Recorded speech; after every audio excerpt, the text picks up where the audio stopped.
Добро утро! Какво ме провокира да направя това кратко клипче?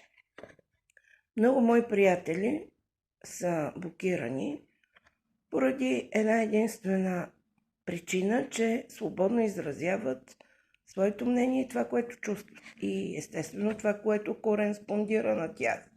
В това число съм и аз. Тук намерих един много интересен текст и сега ще ви го прочета и ще ви го цитирам от Конвенцията за защита правата на човека и основни свободи. Член 9. Допълнение брой 137 от 1998 година. Свободата на мисълта, съвестта и религията. 1.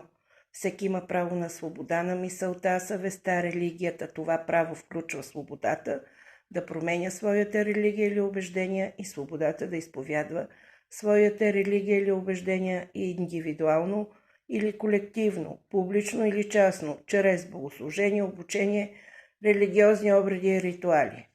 2.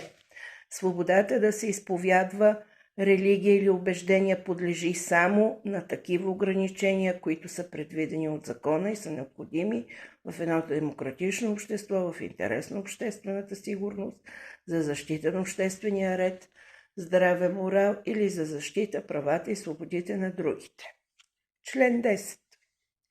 Моля Зуки да не си противоречи в демократичното общество, естествено.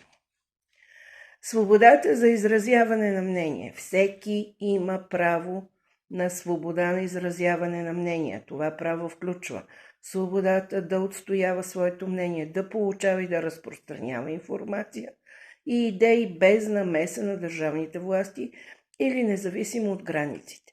Този член не забранява на държавите да въвеждат разрешителен режим за дейността на радио и телевизионни компании и производителите на кинематографична продукция.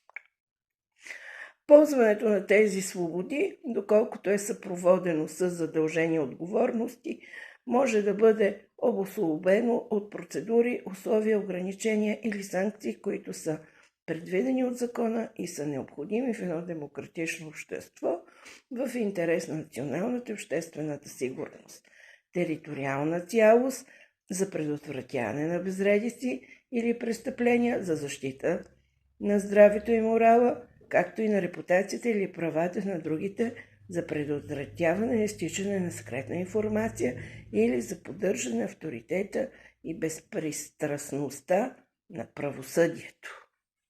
Това е.